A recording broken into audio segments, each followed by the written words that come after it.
Hello everybody. So many of you photographed small items on a set where we photographed the product in its appropriate lighting and then we shot the glow with the product on it. So this is a simpler kind of glow, a lot easier to retouch than the other kind of glow, but I'll just do what I would normally do here. On the product one, I probably would lighten up this jewelry a little bit and maybe I would add a little bit of clarity.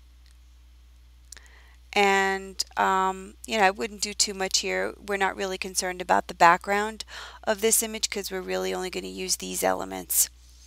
And on the glow, this is where you might get a little bit specific, and maybe you would go in here and retouch some of these spots.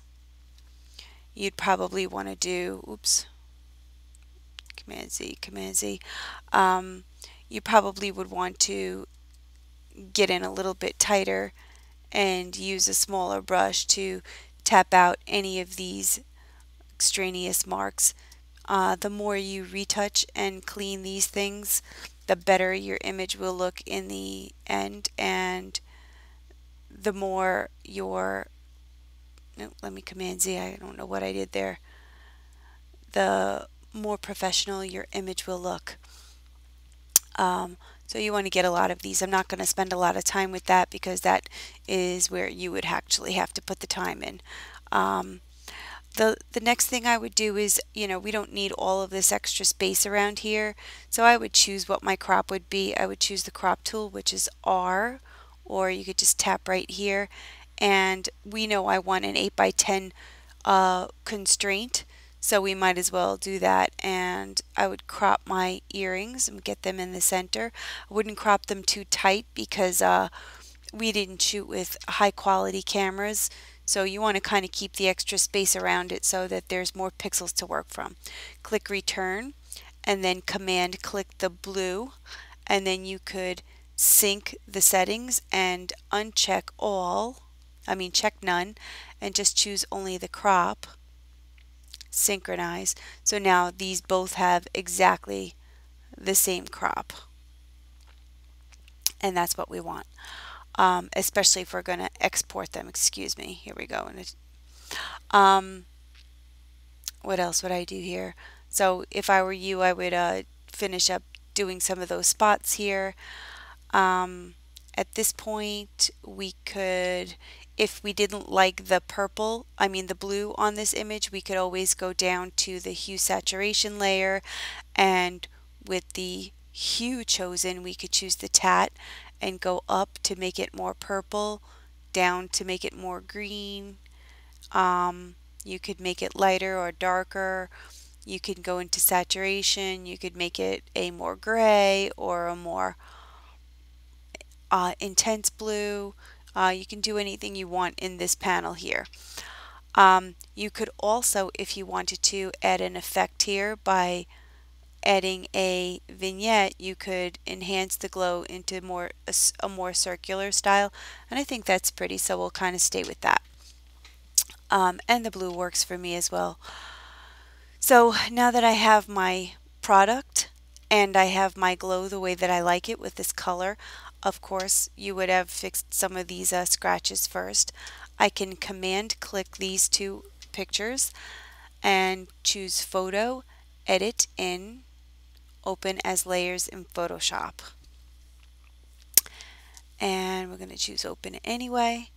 And again, just like in the complex glow movie, it will just load these layers into one file with two different layers, one for the glow and one for the product. And at this point, we would,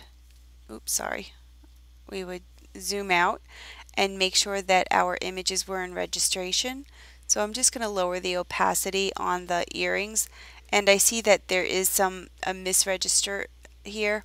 So I'm going to zoom in a little bit, and I'm going to use my arrow tools, and I'm just going to wiggle. Make sure you're in your move tool, V, and I'm going to use my arrow keys to move up and down to get my images into perfect registration. And turning it on and off will also help, so it's close but just a little bit more. Let's try that. Okay, so this just down one more. Let's try that. Okay, that feels a lot better. If the camera moved even a centimeter, millimeter, it won't ever fit in perfect registration, but this is pretty close. So now with the product layer,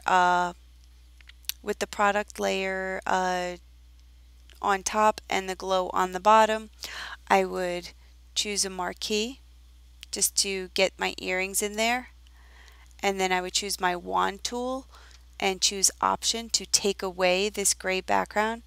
I am going to change the tolerance to 33 and see if that does better. Yep, that did do better, but maybe a little too good, so I'm going to Command Z. I'm going to change my tolerance to 16. Hold down option to take away from my selection. That's doing a pretty great job. And this selection doesn't have to be perfect. So this is pretty good. At this point, I'm going to choose Refine Edge. And now it's showing me what it would look like on the mask. This looks pretty good. I'm going to shift my edge. Oh, maybe the edge is shifted too much. -2, smooth. What if I expanded my edge? Let's see what happened there. Yeah, not too much going on there either. So I'm going to leave that layer mask choice on, click OK.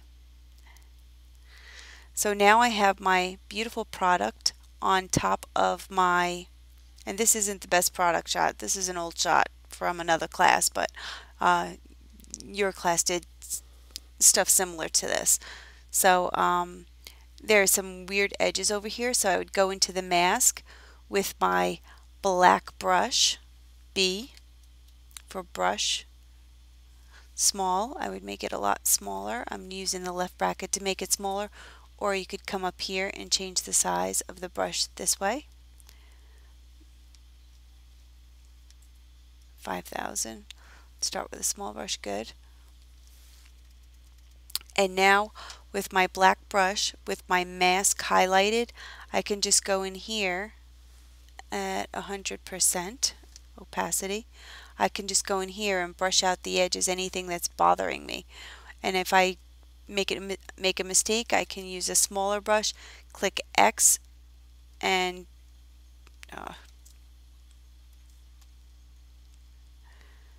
choose my white brush. I'm going to Command Z both of those times that I worked.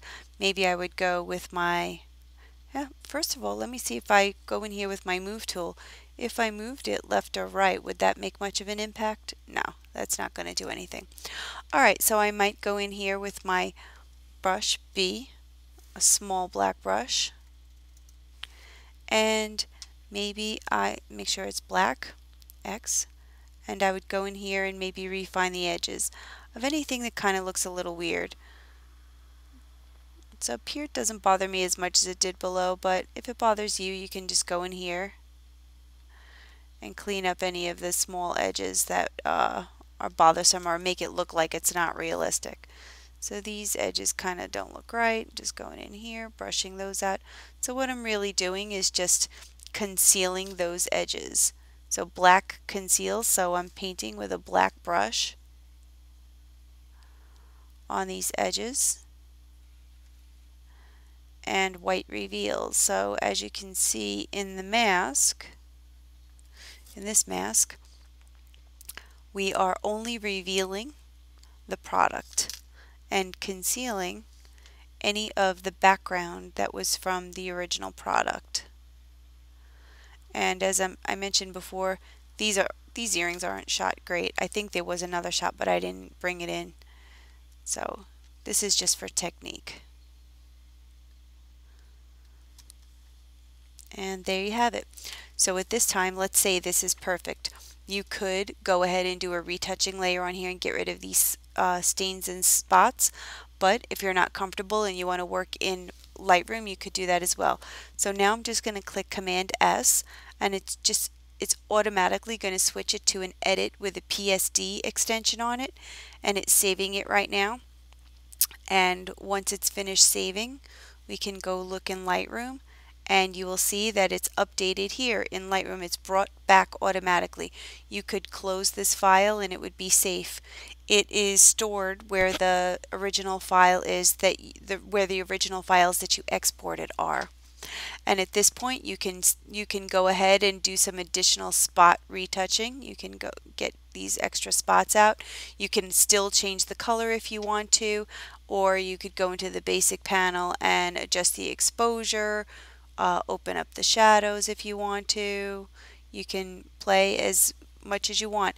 If you decide you need to go back in here, you can always do Command R and that will bring you to the file again. So as I lighten this, I notice that the bottom here, look, see the bottom edges, they're not so great. So I'm going to do Command R, and that's going to bring me to where the real file is. I'm going to open it again, and I'm going to take a moment to use my mask with my big brush, and I'm going to get rid of all of this area so that now if we lighten up the image, those reflections will stay nice and black the way that they were, the way that we want them to be. And now I'm going to Command S again. Now the problem with Command S-ing is, watch this. So now it's going to say a little exclamation point is going to come here, and it's going to say, do you want to import what you did over the Lightroom settings, or do you want the Lightroom settings to supersede what you did there? And in this case, we did some extra spot retouching here. So we would like for, let's see, is it saved already? Did it save? Command S. Did I save that? Okay, there it is. So here's the exclamation point, and it's telling you something was done outside of Lightroom. Do you want to overwrite the settings or import the settings from the disk? We want to click overwrite the settings because it's going to update the image as you fixed it anyway. You're going to see these shadows darken up. Let's just click off and click back on. Yep, there it is, and it did update. So sometimes you have to click off to get the preview to update, but then it kept that additional spot retouching that you did. So that's just an extra little knowledge for you. But as you can see, if you can just put a mask on and use a brush, you can get these glows to be beautiful. And there you have it. Thanks for watching.